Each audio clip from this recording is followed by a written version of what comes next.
Okay, I'm calling the meeting to order. And if we can have a roll call for attendance purposes. I guess I'll just read the names off. Anna? Here. Teresa is absent. She emailed me earlier. Sorry, I'm only seeing the email here. S. Ginther. That's me, Samantha. Samantha. Nolan. Here. Okay, thank you. Matt. Here. Lauren. Here. Ethan. Oh no, he emailed me too. He's not on the commission. Jana.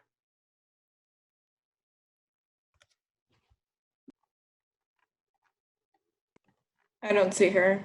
All right. And Jarrett. Here. Okay, and Jana emailed me. She didn't say maybe she's just running late because she just gave me feedback on the resolution. She didn't say she was going to miss the meeting, so hopefully she's just running late. So you were saying, Lauren, I was asking you a second ago how many people we need to take an actual vote on that resolution. I think with Yana and Trisha absent, I don't think we have quorum. Okay. But we can still discuss it.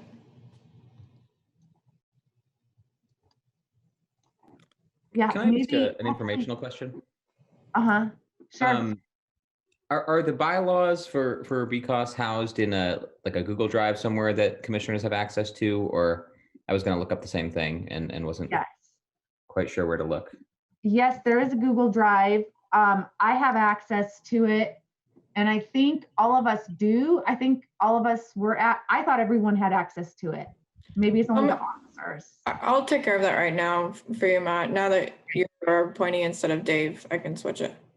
Perfect. Yeah, if that was already done and I missed it, sorry, but thank you. Okay. So, oh, sorry, you guys are still looking at my screen. I forgot I was screen sharing. So let's, sorry, back to here we go, the agenda. Okay, so we've got our roll call done. And it looks like there's a couple other people here. And should we do we take their attendance or do we just assume they're members of the public, Lauren? We have Joseph and Anne and Don. Don is a member of the environmental question. So if we want to move into public comment right now, that would be fine to see if they would like to make any comments. Okay. Yeah, so does anyone want to make public comments? Sorry, a quick point of order as well. Do we need to vote to approve the agenda? Yeah, we just skipped that. Oh. I was going to try to get back to it. So yeah, let's do that. Let's vote to approve the. I guess, does anyone motion to approve the agenda? I move we approve the agenda. Second. Okay, great. The agenda is approved. Does anyone have a comment from the public? If so, you have 3 minutes per person.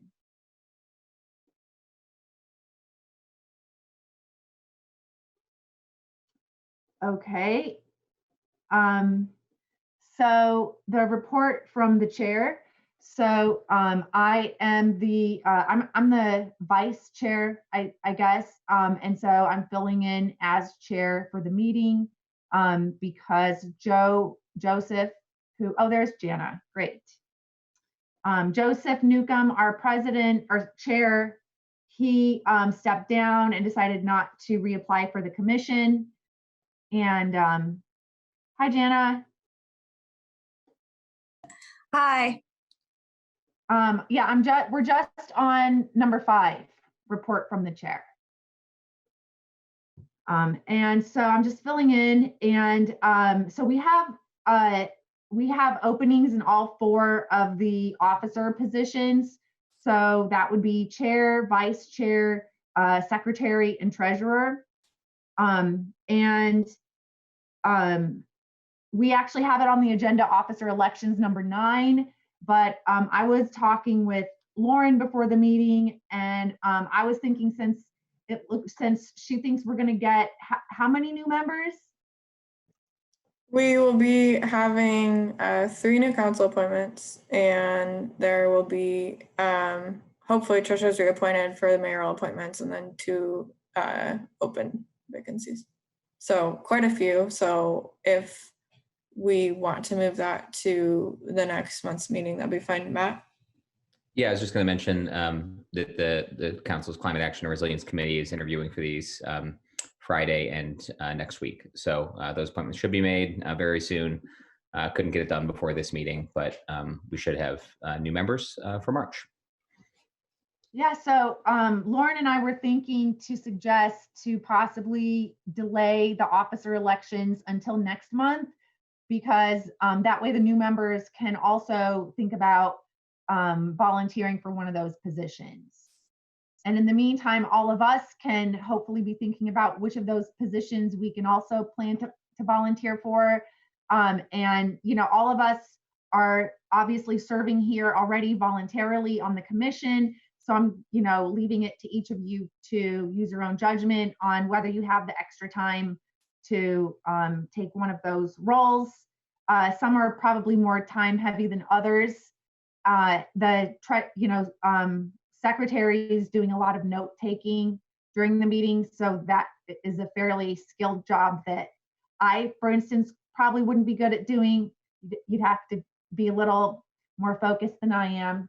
But I think all of us will hopefully think about if we're able to volunteer for a position. I encourage everyone on the commission, if you're able, to volunteer for one of those positions. It would be better problem for us to have too many people than not enough people interested in those positions.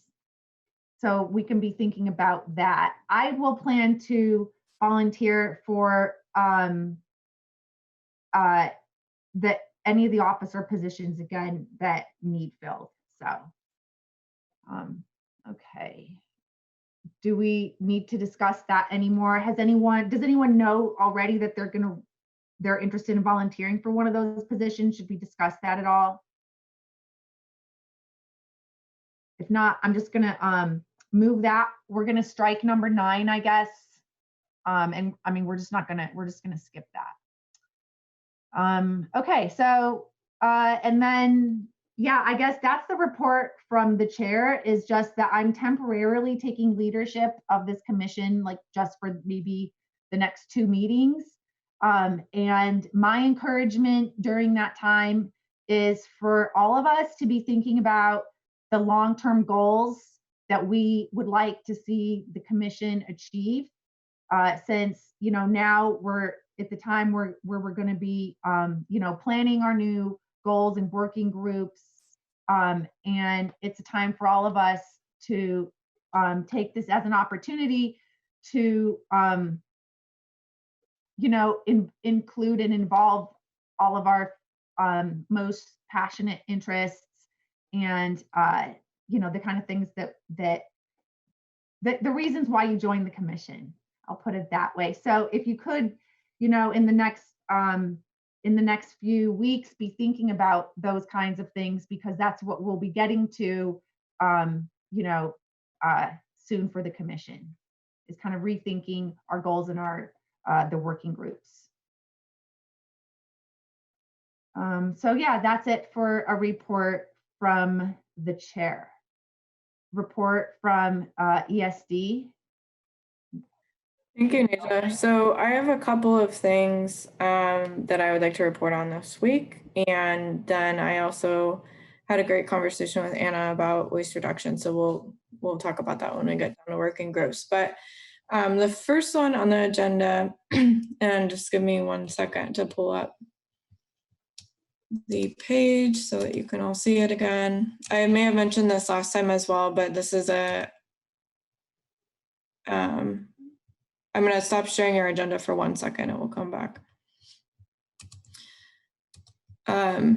Still an active opportunity, and since people watch us on CATS, wanted to get the word out further, and this was shared also on a couple of newsletters, including Sycamore Land Trust, but our department has partnered with the Solid Waste District on promoting Earth Day compost bins and rain barrels, and this is important both the waste reduction group and just generally in the community, since a large proportion of what we ended up landfilling could be composted. So it may not be suitable for everyone, but just wanted to offer this to anyone that you know that might be interested. And then there's 2 distribution sites. So I will be at Switchyard for anyone that's made orders to pick up there, and then as well as the district. So they are discounted, but I often get emails from people that are asking, where can I get a compost bin? And there are various sizes. So that was the first one, and the link to that is in the agenda. It's also on the sustainability page. The next one is a little bit more involved, and give me 1 second, I need to admit people to the meeting, which is difficult to do. Okay, so the second matter was about this new program that our department has launched, and it will be active starting this week. So this is again on the website. A lot of information here, but the gist is that back in August, the administration made a program available called Recover Forward. And the idea around some of this funding was to make investments in the community that would continue to meet our goals through the pandemic and help people recover. So this is a new loan program that we're launching specifically for nonprofits and community institutions. And if there's any nonprofits that you interact with that might be interested in this, it will provide loan funding for a variety of projects, including solar, energy efficiency, HVAC replacements, Energy Star appliances, and we'll walk them through the process of getting an audit. So we'll have a informational session that's happening this Thursday that will also be recorded, but this is something that will be happening for over the course of the year. So if they miss it, just tell them to feel free to reach out to me. And so I'm hoping that this will provide an opportunity for funding for some of these institutions or organizations that may not have the full amount to finance something like a solar installation, but it will help them reduce their utility costs over time. So this is just one thing that I wanted to make you aware of that's happening. And we're hoping to get a residential component going as well this year, but we'll see how that goes. Do any of you have any questions about this?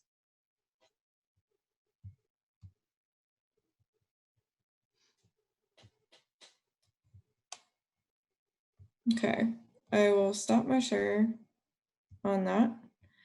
And then the third item was just a follow on to, and I emailed this and this should be in the packet, sending some ideas about ways to help reach out to the community about reducing their environmental impact as a supplement to the climate action plan.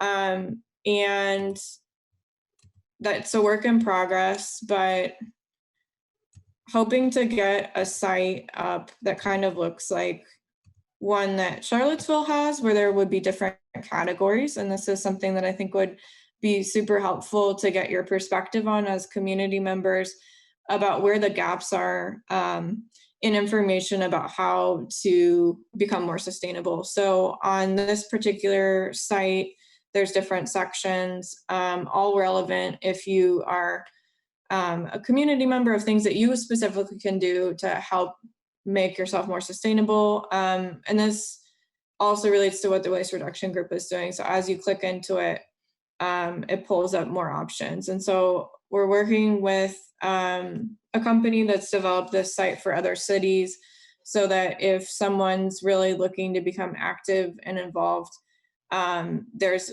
more resources available to them in one place about composting or about recycling, about reducing their water use, getting EVs, all things that relate to the climate action plan, which is very broad in scope, but tends to have more of an institutional focus. And so this provides a way for people to band together as a neighborhood or as a social group to figure out productive ways. And it shows different levels. So things that are easier or more complicated. And so some ideas about what could be included in a site like this, I sent that as a supplement to the agenda to think about what specifically relates to Bloomington that would be helpful resources to include for neighborhoods. So that was my third piece. I'm hoping to have the climate action plan in front of council in March, but I'll give an update when that's on the schedule. So those were all of my items. That was a lot of information. Any questions, or we can move to working groups? So were you saying that that the city is planning to make a website like that, like the Charlottesville one?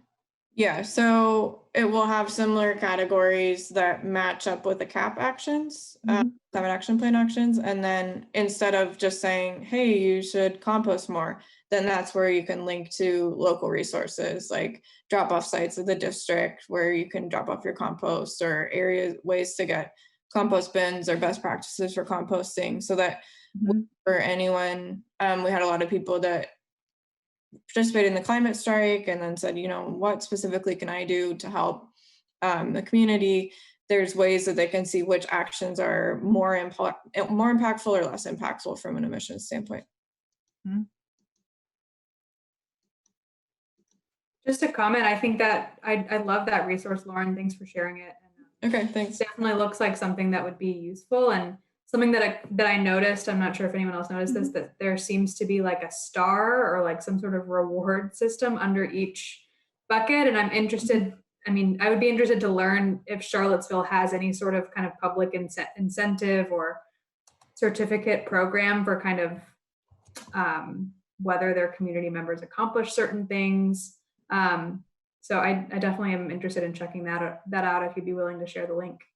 Yeah, I'll definitely share that link, and then also to share what another city is doing. So Fort Collins uses the same provider, and they're using that site to do an Earth Day challenge. So you get sort of rewards for completing items.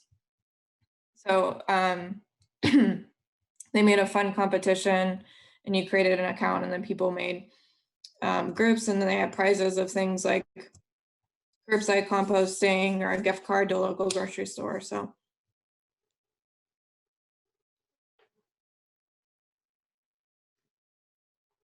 Okay, yeah, thank you. Any other comments or questions for Lauren? Okay, moving on to working group updates.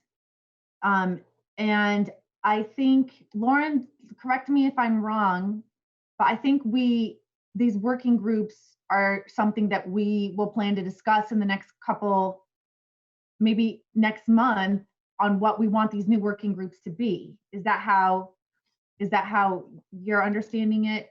Does anyone else want to jump in here?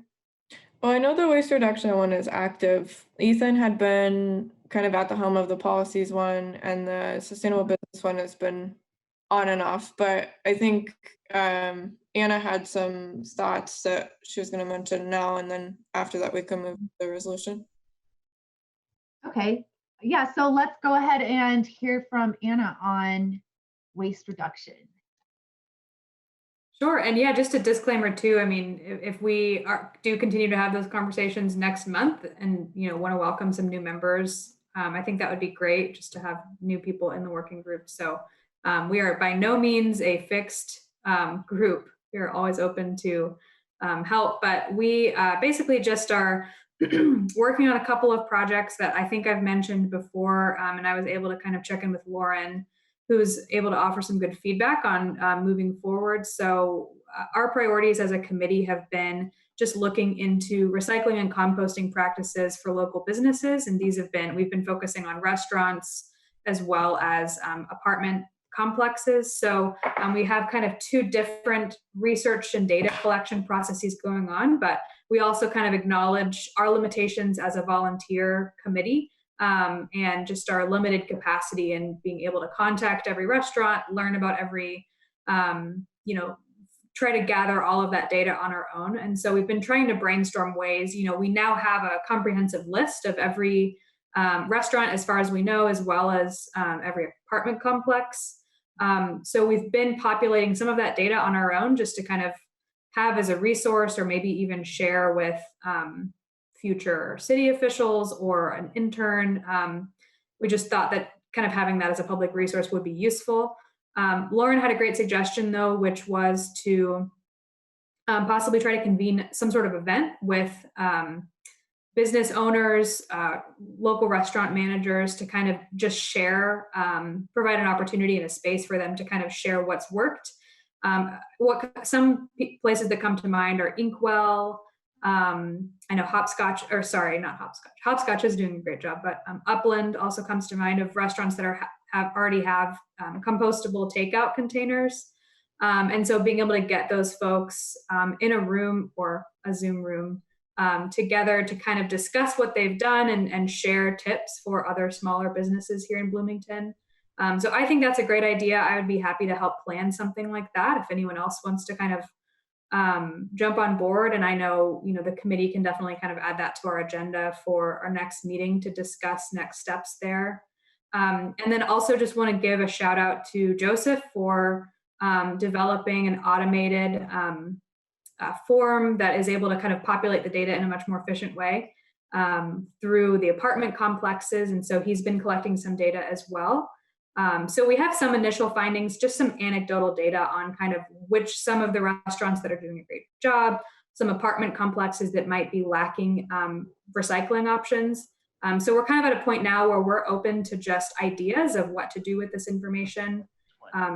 So that's kind of, I guess, a status report on what we're working on. And Lauren or Najla, I'm not sure whether it'd be helpful to kind of open for discussion or just hear what others think. So I know that would be helpful for me. If anyone has any kind of thoughts on some of these ongoing projects, I'd love to hear them. Yeah, I think the video idea or live stream, which I think Jared had mentioned in the past, would be great as an opportunity for outreach to the public and highlighting some of the practices that people have been implementing, and perhaps also challenges with reducing waste during COVID. I've been trying to do a green business series all online with the district, and it's worked well because we can record them, and we could do something similar here as well. So I would be happy to support the technology piece or whatever you may need for that component of it as well. Great. Yeah, thank you, Lauren. Anna, thank you for doing that research and all this work. Is this somewhere located in the Google Drive? Yep, so it's all in the, I believe there's a working group subfolder within our Google Drive, so it should all be there. I'll double check. Great, yeah, it's all present, but. Great, yeah, I'm excited to check it out. I'm a data nerd. I like to play with data, so I'm gonna check out what's in there. But I also like the idea of having just a contact list of apartments in Bloomington for sustainability, purposes. So if we want to try to, if we want to try to coordinate efforts. Yeah. Thank you for doing that. Right.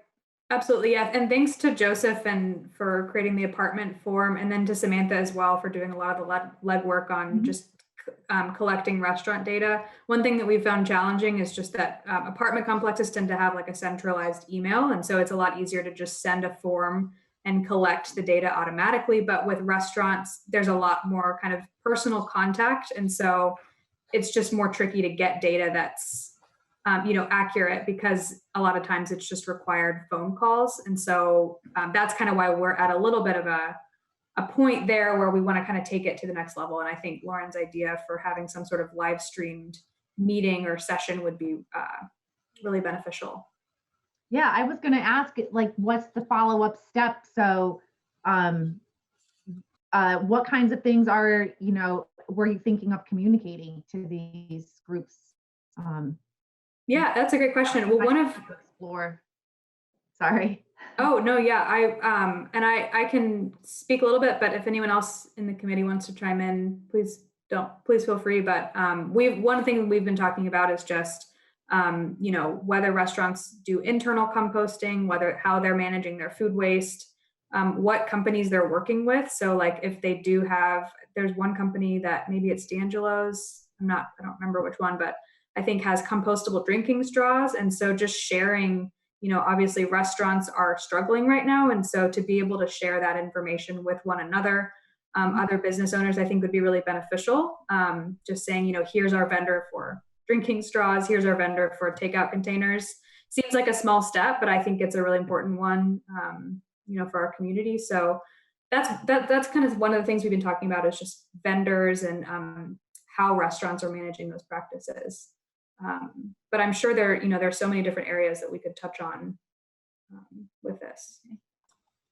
Yeah, just to chime in there, we've also talked about ways to kind of provide some visibility for the civilians here, just to say these are the restaurants that are doing a really great job, or if you're looking at when you're getting takeout, if you're trying to find some more sustainable options, if your trash is piling up from all the takeout you're getting, here's some places where they're using mostly recyclable or mostly compostable or both materials for takeout. So you can kind of make some more conscious choices there too. So we've talked about using like Nextdoor and just kind of putting a list out there. And then Anna created a great kind of social media toolkit to use as well. Like, did you know so-and-so does this? And did you know this restaurant does this? Have you heard of other restaurants doing similar things? Let us know so we can add them to the list, kind of thing too. So, yeah. That might be like a future working group too, like social media, be for the commission to actually just be more active, and actually have a social media campaign. Yeah, I like that idea. Mm-hmm. Cool. Anything else on waste reduction? Comments, questions? Yeah, just a thought about, appreciate all the work and thinking about, how to highlight this, both to get more buy-in from businesses in the community and also to highlight it for residents. And kind of a question for Lauren, I guess, a little bit is like, I can imagine like a list, of restaurants being posted on our site. I guess that's like on the commission site, or also, I think in the context of other sustainability, like business sustainable practices, things like the idea has been tossed around in the past of like a sticker or a designation or something, that this gets into administratively difficult territory maybe pretty quickly. So maybe that's not a good idea, but just trying to brainstorm more ways to highlight that. And I don't know if there's any like institutional knowledge, Lauren, that you could share about ways we've done this in other contexts or for other issues. Is anything that comes to mind? Well, I think now that a list has been created, one thing that I was talking to Anna about is information may change over time as well. So keeping it updated is a challenge. But if there was a common form or a survey that we were sending to certain sectors, let's say the restaurant sector, about specifically waste management, or maybe that could expand a different context. But and then we could just highlight the people that are exhibiting those practices instead of saying this is an exhaustive list, and we can continue to update that over time. So it's more of a recognition model than anything that would necessarily meet a designation. But I think that especially around even basic recycling, there's a lot of gaps, and whether it's apartments or restaurants, that's not something that's immediately visible to a consumer or a resident when they're making a decision about, should I rent somewhere? Should I purchase from this restaurant? I think it creates kind of an environment where if they're having some difficulties or haven't adopted that practice, then there's a peer group of other people that they can turn to, like Anna mentioned, to get advice about how to implement that or make it happen. And one of the sessions that we held in this Green Business Series was with Avers, and they were talking about that it was costing them so much to throw away food waste at the end of the day, and they didn't feel like that was right. And that's when they started their composting program. So just getting different perspectives on ways that the different sectors have managed this issue is super valuable. But the commission does have a site, and so we can figure out the best way to represent that work that you've done. Whether it's just starting to create a list that we acknowledge isn't complete, but to create that recognition for businesses that are exhibiting that practice.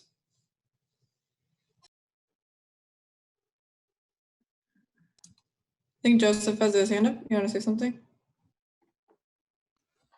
Yeah, I do, if I may, if now's a good time. Sure. I'm not part of the committee, just as a spectator, but also I've been collaborating as the chair for the Citizens Advisory Committee with the Monroe County District Municipal Solid Waste Management. And they are working on creating a new 5-year management plan and are discussing some of the concepts that you had referenced, Matt, about getting buy-in from businesses and residents in the county. And we're actually working with the Sustainable and Economic Development Department and the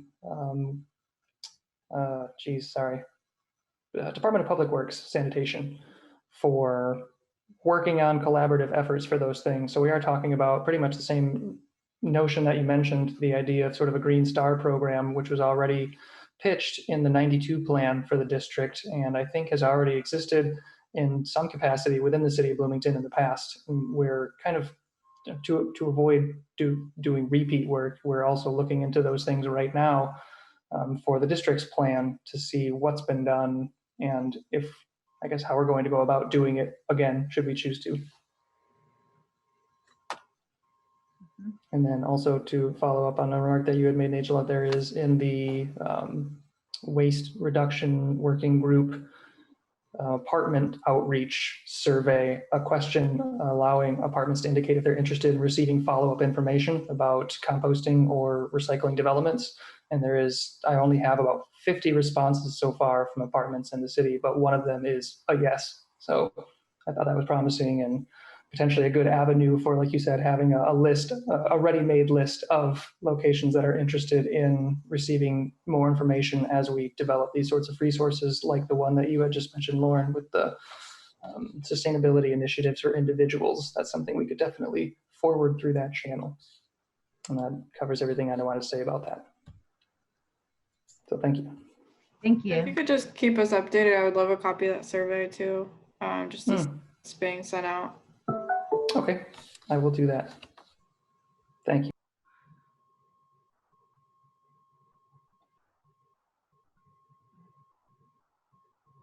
Okay. Anything else on waste reduction? And then if not, does anyone want to talk about sustainable business or policies? I think is the third one. Yeah, policies is the third working group. Does anyone want to talk about sustainable business or policies, or should those be working groups that we let fall away and create new ones next month based on people's interests? I think it's a good idea for the commission in general to, have the working groups change every now and then so that we're accomplishing, different realms of things. So I think I'm okay with letting those two drop off if no one wants to, follow those up. But does anyone have anything to report for this meeting on those points? Working groups? Okay. So Can I ask a question about one of them? I think I kind of asked about this last week or last month rather. The policies group is kind of meant to be looking in some sense at like legislative policies that are coming through the council, either originated by the administration or by the council. Is that right? Yeah, generally I don't have any. Sorry. Go ahead, Laura. That one it used to just be a UDO group when it was okay. Policy that was going through, and then it broadened to policies in general in case there were ones that people wanted to write a letter of support as for a commission. I don't know if there's still active interest in that, but it is part of the ordinance for the commission that there would be some sort of advisory role that the commission's providing to council and the mayor. So that was an avenue for that, but there's been not as much interest in that one as other ones. So I'm fine with continuing in the area where people are interested in working while continuing to get reports from you about what's happening at council. Sure. Yeah. And I'm just thinking of like analogs out there. Like I know the Environmental Commission tends to like they have a team or a working group that weighs in on development proposals. They usually submit a memo to the Plan Commission, and that ends up coming to us on the council as well. And just thinking, yeah, if the policies group or something like that, even if it's not a subgroup, but just trying to figure out ways to enhance collaboration between the city council and the commission, I feel like we need to kind of like define some mechanism to figure out when and how to do that. I mean, certainly I could try to highlight things that have a sustainability component that are coming our way, but that's quite often kind of everything. I think sometimes it's useful for commissions to weigh in before things get to the council, depending on the department it's coming from and depending on the legislation. We pretty frequently see things that have gone through various commissions on the way. And I think there's no real requirement for that, but it's just sort of convention has dictated that in some cases, for instance, I think the Parking Commission and the Parking Commission, certainly on the parking policies, has typically weighed in before the legislation comes to council, for instance. And maybe the Bicycle and Pedestrian Safety Commission too, on like, for instance, when we overhauled the neighborhood greenways program last year. I think they weighed in on that before it came to the council. So I don't know if would be opportunities for BCOS to be involved in the process for some legislation in development as well. But I'd be interested in thinking and talking more about that over time, just to enhance that role of that advisory capacity, I guess, of the council, and make sure that we're doing a better job on council of sort of liaising with the commissions and staying in touch about work. But yeah, at the very least, I'm happy to continue to provide updates on what's happening here. But anyway, just some thoughts. Yeah, I think that's a great idea as a possible working group for the future. Or possibly not as a working group, but maybe it's more something informal, where you see something coming up, we put it on the agenda to discuss. It doesn't have to be formalized either. And the other thing is that we are supposed to be doing an annual report as a commission, which is another advisory capacity. So that's something we could try to work on. I don't know if we did we do a report? I don't think we've done a report this year, so or last year. So anyway, it would be nice for us to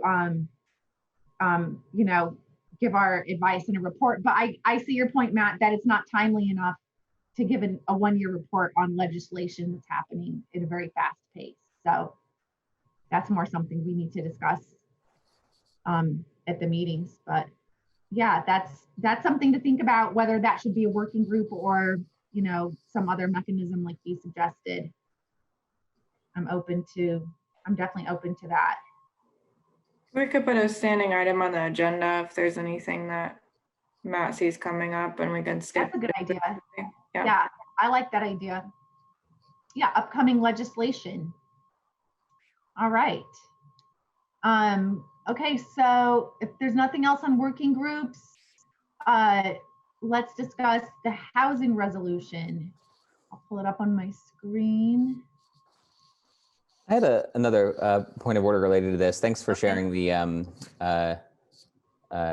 bylaws, Lauren. And I looked at those and looked at the Bloomington Municipal Code part that it's based off of. And it says, unless otherwise specified, majority of the members serving on a board, commissioner, council constitute a quorum for purposes of conducting the official business. And I guess my question from that is, we have a number of vacancies, but that means nobody's serving in those capacities. Like I would calculate a quorum as a majority of people currently serving, and I think there's 9 people currently serving, based on the commission's page. And I would think we'd have a quorum for that reason. I don't know if other people have a different view, but I don't know. So I wonder if in the past we've considered a quorum to be out of 14 members, but if there's vacancies and people aren't serving in those seats, my just initial reading of that section of code is that a quorum would be a majority of currently serving members. Yeah, so I I don't think know. it's currently serving members. Do you have a different view, Lauren, or has anyone else looked into this? Not necessarily, and we also had Yona join, so we should be only down one person that said they couldn't come today. So of all the people that are appointed, we have almost full attendance. We haven't had this many vacancies at one point, so I wasn't sure how that affects passing or discussing a resolution.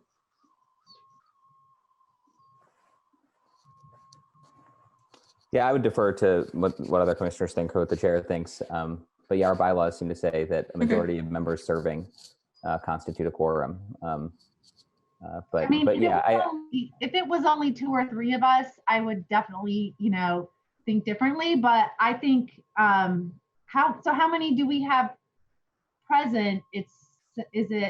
I'm trying not to count. So 1, 2, looks like maybe 7 out of 9 7 current members. Yeah.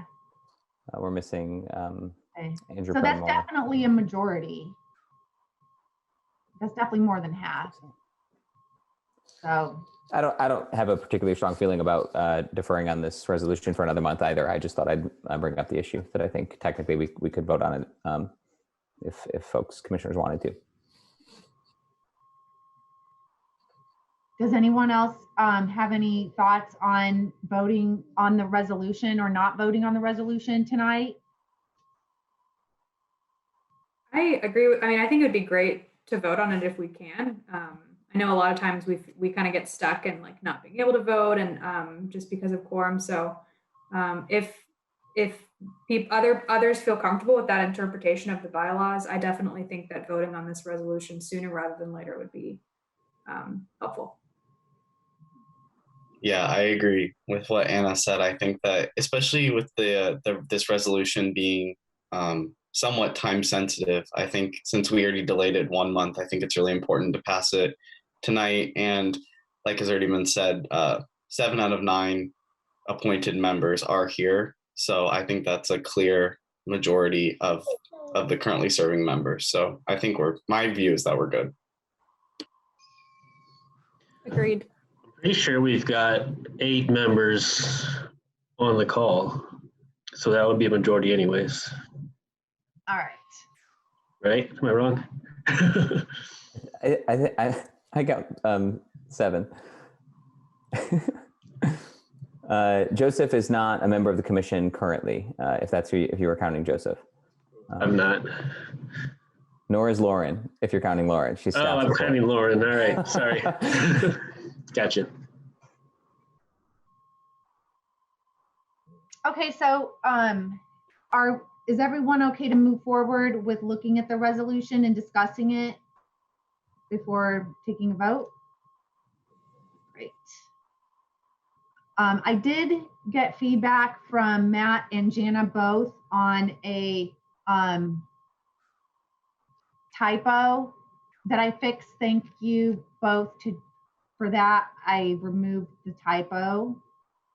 And otherwise, this is the same version that you all saw. Do you have any questions or comments for discussion on the resolution? I'm trying to think of what the main changes were. I think the main changes were mostly in the resolutions at the end. Those have been clarified a lot. Matt, thank you for that. Matt helped me with the wording of how to refer to the council and the mayor and who does what. And Basically the resolutions have been hammered out into more detail, and I'll just read those again. It's resolved that the Commission on Sustainability urges the Common Council, working with the mayor, to adopt housing stability as a right in its municipal code. Any comment, question, discussions on number 1 resolution? Okay. Number 2. Other things that are listed as rights currently in the Common Code, in the municipal code? Yeah, we have a human rights ordinance, and just as by way of context, some community members have reached out to us about considering the possibility of an unhoused Bill of Rights, or a Bill of Rights for people experiencing homelessness. There's a national effort around that from the National Coalition for the Homeless. Some of that is already kind of included in our human rights ordinance, which has been on the book for decades.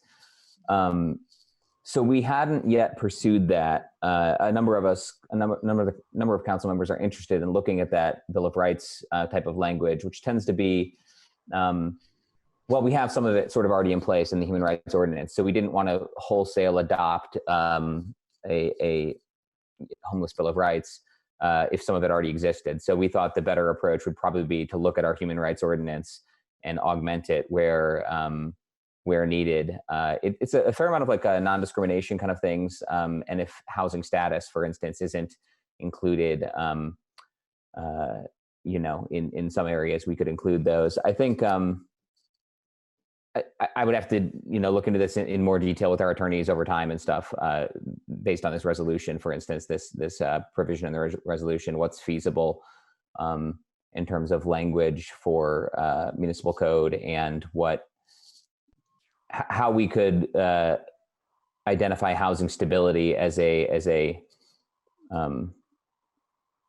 right for residents, and what exactly that means. So if the lawyers will get challenged if it commits the city to a certain path, and this is the kind of tricky thing with like a human rights ordinance.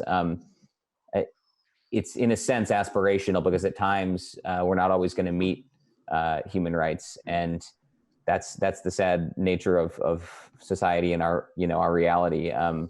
So the UN Declaration of Human Rights, for instance, in the 1940s declared adequate housing as a human right, and I think we all share those values, but it doesn't mean that we're able to meet it 100% of the time. But I think it's important as a statement of values, and saying this is what we are trying to be, and it's so yeah, I can't speak super specifically to how exactly this could or would be taken up by the council, though I'm certainly interested in that. But we do have a human rights ordinance that encompasses some rights as they relate to housing status. So I think there's a natural area of code and precedent to consider things like this, I guess is my sort of summary answer. I hope that's helpful.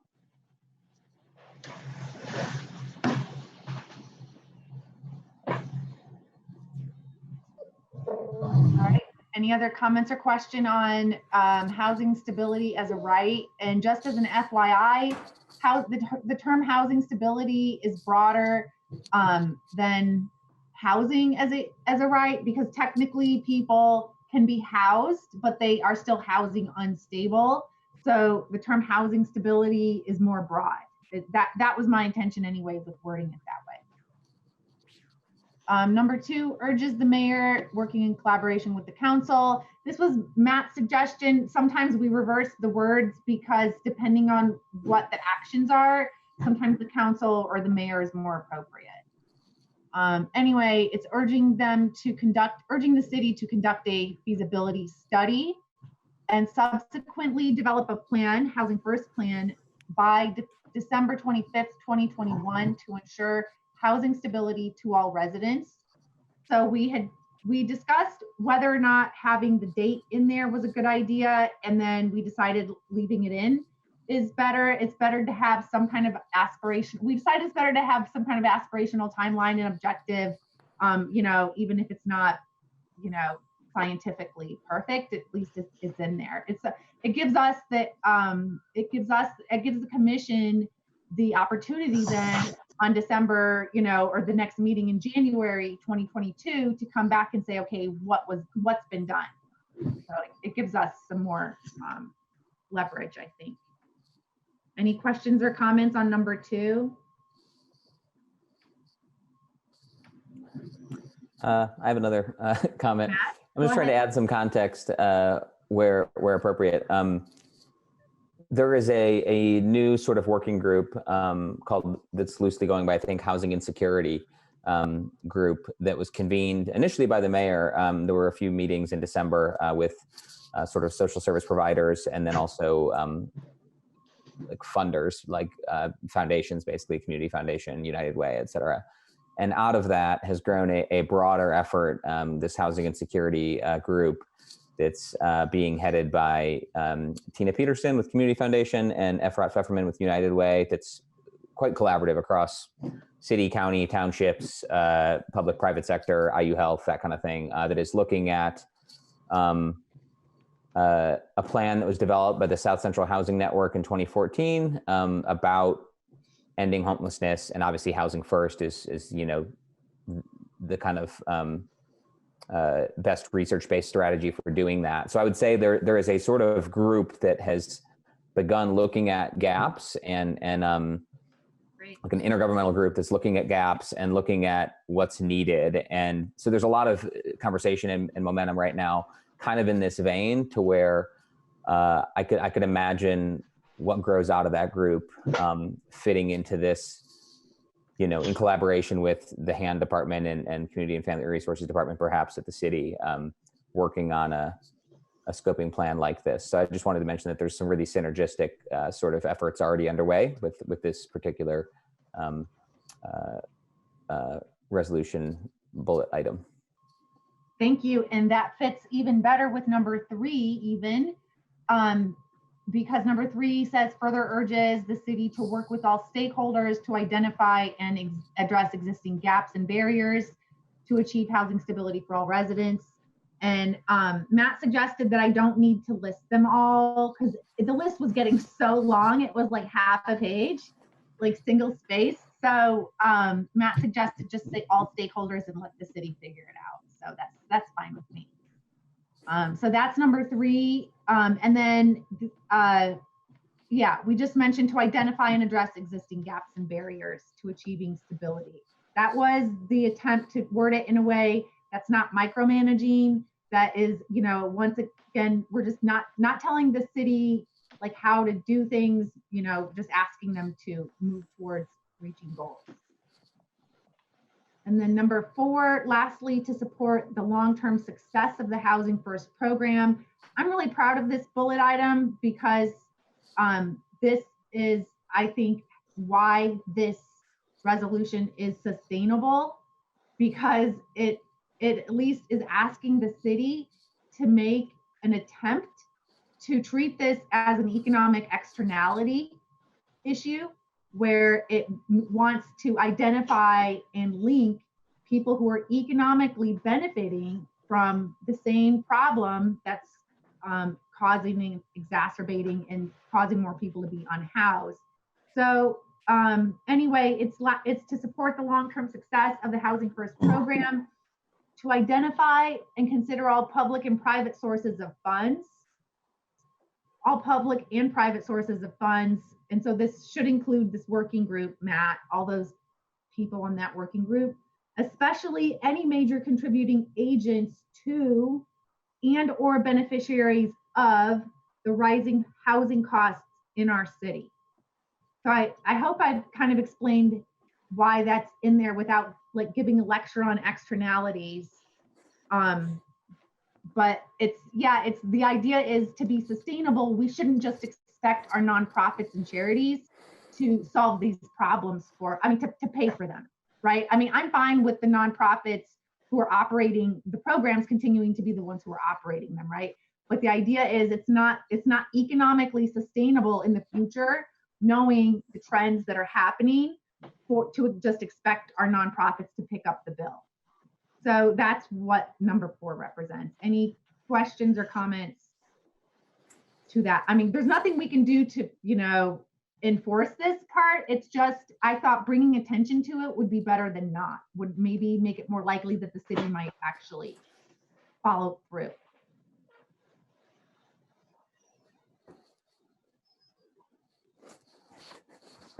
Matt? Sorry, I keep talking a lot. Yeah.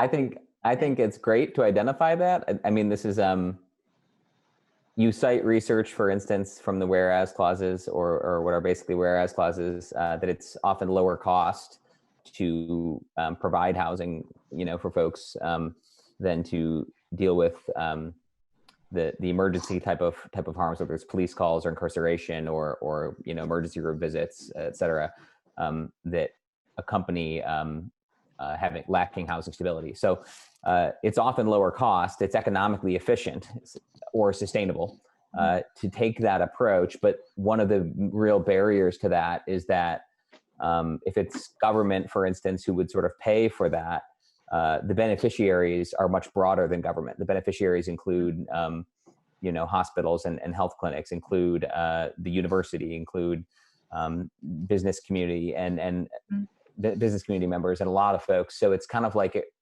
identifying that and working again on these kind of like multi-sector, multi-stakeholder kind of conversations to really identify whole community solutions in a way that we haven't, over the last decade or two, I think is crucial. So I just appreciate that this is included. And I think it's a good insight. So. Thank you. And yeah, and I also, at first I just had beneficiaries and then I added the contributing agents too, because I think those are two separate groups to be identified. And I think they're both good rocks to look under when we're looking for funds for a program. And we want those funds to be able to grow as the problem grows, right? Then we need to kind of chain all these things together and link them, if that makes sense, to kind of link the source of funds with the source of the problem and the solution to the problem is the idea. That's the sustainability component of it. Well, hopefully there's other sustainability components, but that's one. Okay, any questions, comments?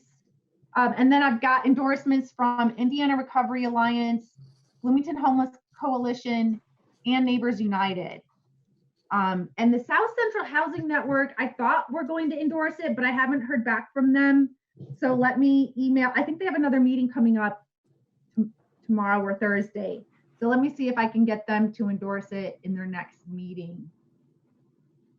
But anyway, those are the endorsements we have right now. So any questions or comments on any part of the resolution? Matt, could you remind us of what happens after we take a vote on the resolution if it's approved?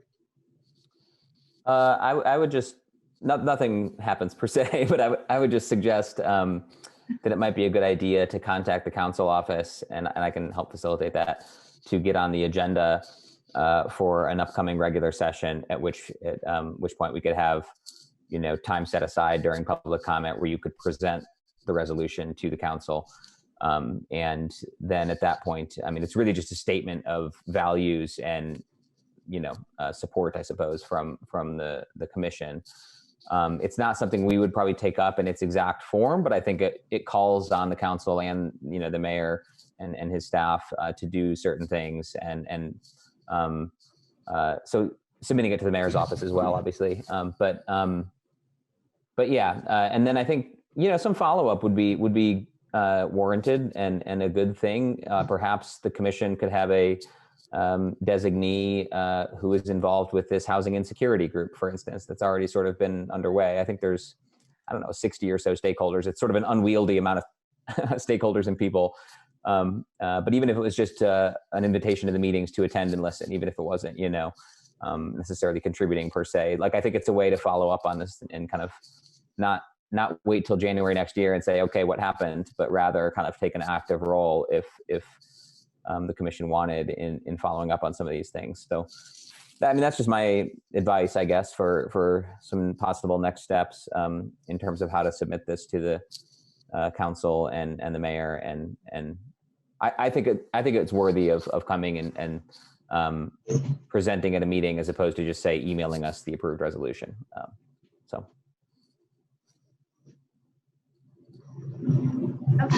For some reason, my internet cut out just then, and I didn't hear most of what you said, Matt. But we can catch up later. Sounds good. Okay. Any questions or comments on the resolution? If not, we'll take a vote on it. Okay. How should we do the vote then? I guess we'll just let everyone turn their microphones on. And should we go around one at a time? Is that the best way, Lauren or Matt? Okay. That'd be helpful so I can know who voted. Yeah. Sounds good. Okay. I'll go. Jarrett, do you want to go first? Yeah, sure. I vote yes. Okay. Anna? Yes. Oh, I'm Jana? sorry. Oh, sorry. Yeah, Jana, now's your turn. Okay, yes. Okay. Samantha? Yes. Matt? Yes. Lauren? Are you a voting member? I don't get to vote, but Okay. I can record who. Nolan, do you vote? Yes, and I vote yes. Okay. I don't know why I thought you worked for the city, but you don't work there anymore. I work for this city. I'm on the president of the Monroe County Environmental Commission, and I'm their appointment to this commission. Okay, cool. All right. And then I vote yes. So it is approved unanimously by our commission, and we will take the next steps that Matt talked about while I was disconnected from the internet after this meeting. But definitely that includes sending it to the city council and the mayor. And when it comes time to present to the city council, I would appreciate having any members of the commission who can, well, you don't physically, the meetings are on Zoom now anyway, aren't they? So anyone who could make it to that Zoom meeting would be appreciated in case there is, just to help answer comments and questions that may come up. I'd appreciate that. But I'll certainly plan to be there and do my best as well. Okay, so. Najla, if you could copy me, if you send it to anyone, that'd be great. All right, sounds good. And next on the agenda. Okay, officer elections, we're skipping. New business.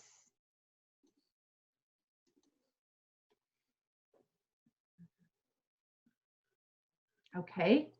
I've got a quick question, actually. Yeah.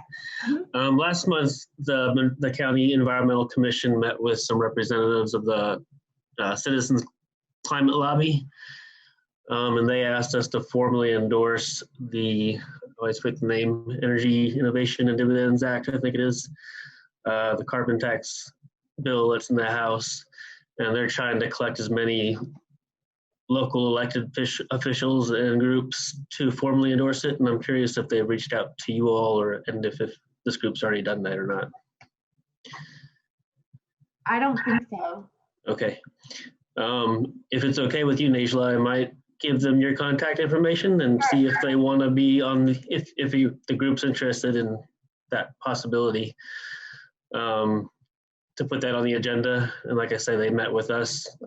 Folks you all probably know, Jeff White and Lee Eamon, to talk to us about it and ask for us to formally endorse it. They have a website with a lot of locally elected officials where it's publicly endorsed, and they're just trying to get as many people listed so they can bring that to our state representatives. All right, yeah, that sounds great. All right, any other new business? Okay, if not, then does anyone want a motion to adjourn? Move we adjourn. Second. Second. The meeting is adjourned.